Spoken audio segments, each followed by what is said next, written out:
নমস্কার, দেখছেন নটার খবর, সঙ্গে আমি গৌরব রয়েছে। দেখুন, নজর তো রাখতেই হচ্ছে। আইপ্যাক মামলার শুনানি রয়েছে আজ সুপ্রিম কোর্টে। শীর্ষ আদালতে আজ আইপ্যাক মামলার শুনানি, অর্থাৎ ইডি তল্লাশি অভিযান চলাকালীন মমতা বন্দ্যোপাধ্যায় তৎকালীন মুখ্যমন্ত্রী, এই মুহূর্তে প্রাক্তন মুখ্যমন্ত্রী, তিনি বাধাদান করেছিলেন, বেশ কিছু ফাইলপত্র বাইরে বের করে নিয়ে এসেছিলেন, আর যে ঘটনায় ব্যাপক চাঞ্চল্য তৈরি হয়েছিল, আর তা নিয়েই ইডি মামলা করে সুপ্রিম কোর্টে সিবিআই তদন্তের আর্জি জানিয়ে আবেদন করে।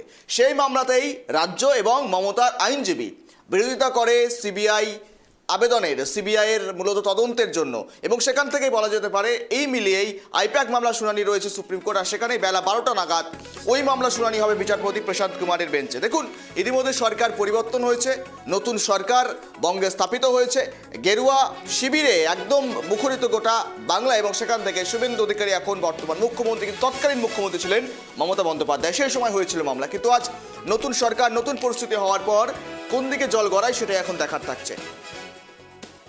আমরা কথা বলি, সঙ্গে রয়েছে প্রতিনিধি রিমিক। রিমিক, সুপ্রিম কোর্টে আজ আইপ্যাক মামলা শুনানি। তৎকালীন মুখ্যমন্ত্রী মমতা বন্দ্যোপাধ্যায়ের বিরুদ্ধে একাধিক অভিযোগ উঠেছিল, ইডির তদন্ত তল্লাশিতে বাধাদান করা, এরপর ইডি যায় সুপ্রিমে, সেই মামলাটি শুনানি, আইপ্যাক মামলা শুনানি রয়েছে আজ।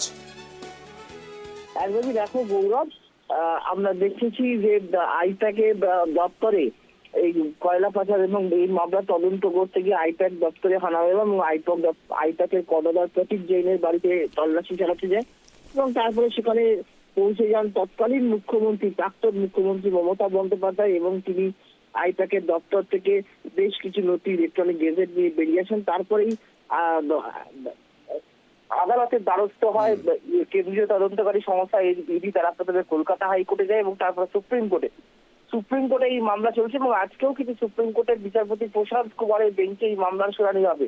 যে বিষয়টা নিয়ে গত কয়েকটি শুনানিতে তোলপাড় হয়েছে শুনানি, সেটা হচ্ছে যে একটি কেন্দ্রীয় তদন্তকারী সংস্থা তার এইভাবে মামলা করার বা সুপ্রিম কোর্টের বা আদালতের দ্বারস্থ হওয়ার এখতিয়ার আছে কিনা, সেই নিয়ে কিন্তু বারংবার প্রশ্ন তুলেছেন রাজ্যের আইনজীবী এবং প্রাক্তন মুখ্যমন্ত্রী মমতা বন্দ্যোপাধ্যায়ের আইনজীবী কল্যাণ বন্দ্যোপাধ্যায়, মেনকা গুরুস্বামী, কপিল সিব্বল। তারা প্রশ্ন তুলেছে প্রতিদিন।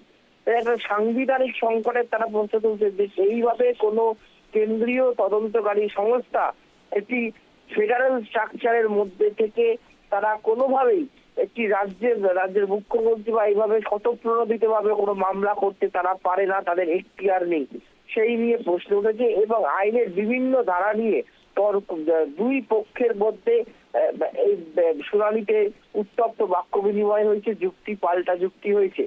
কিন্তু এটা মাথায় আজকের শুনানি এই কারণেই অত্যন্ত গুরুত্বপূর্ণ গৌরব, যে ইতিমধ্যেই রাজ্যে কিন্তু রাজনৈতিক পালাবদল হয়েছে।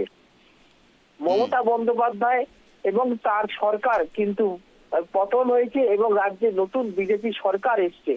সেই জায়গায় দাঁড়িয়ে আজকের শুনানি কিন্তু অত্যন্ত গুরুত্বপূর্ণ, কেননা এতদিন রাজ্যের যারা আইনজীবী ছিলেন তারাও কিন্তু ইডির তদন্ত, ইডির এখতিয়ার নিয়ে প্রশ্ন তুলেছিলেন। ফলে সেই জায়গায় দাঁড়িয়ে আজকে রাজ্যে যখন রাজনৈতিক পালাবদল হয়েছে, বিজেপির সরকার হয়েছে, নতুন মুখ্যমন্ত্রী রয়েছেন শুভেন্দু অধিকারী, সেই জায়গায় দাঁড়িয়ে আজকে প্রাক্তন মুখ্যমন্ত্রী মমতা বন্দ্যোপাধ্যায়ের আইনজীবীরা কি যুক্তি দেন এবং ইডির পক্ষ থেকে কি বলা হয় সেদিকে কিন্তু নজর থাকবে। এবং আমরা আগের দিনও দেখেছিলাম যে যখন এই কেন্দ্রীয় তদন্তকারী সংস্থাদের এই স্বতঃপ্রণোদিত ভাবে মামলা করার এখতিয়ার নিয়ে প্রশ্ন ওঠে, তখন কিন্তু আমরা দেখেছিলাম সুপ্রিম কোর্টের বিচারপতিরাও কিন্তু তারাও এটা বলেছিলেন যে প্রশ্ন এই অধিকার তো থাকতেই পারে যে তারা একটি কেন্দ্রীয় তদন্ত। দেখা গেছে যে প্রাক্তন মুখ্যমন্ত্রী তিনি অর্থাৎ সুমোটো করতেই পারে কেন্দ্রীয় তদন্তকারী সংস্থা, প্রসিডিউরাল ল রয়েছে, কিন্তু সবচেয়ে বড় বিষয় সরকার তো পরিবর্তন হয়েছে, কিন্তু এখন যে সময় মূলত এই মামলা হয় তখন রাজ্যও কিন্তু বিরোধিতা করেছিল সিবিআই যে তদন্ত হোক সেই আবেদনের, এবং সেখান থেকে এবার কি মনে হচ্ছে, সে সময় তো রাজ্য আবেদন করেছিল, রাজ্য একটা পার্টি ছিল বলা যেতে পারে মামলা, কিন্তু এখন তো রাজ্য পরিবর্তন হয়েছে, রাজ্য তো নিশ্চয়ই এই বিষয়ে এখন বিরোধিতা করবে না। দেখো, অবশ্যই এই বিষয়ে রাজ্যের আর কোনো বিরোধিতা থাকবে না। এবং যেটা আরো বড় বিষয় তোমার, যে আজকের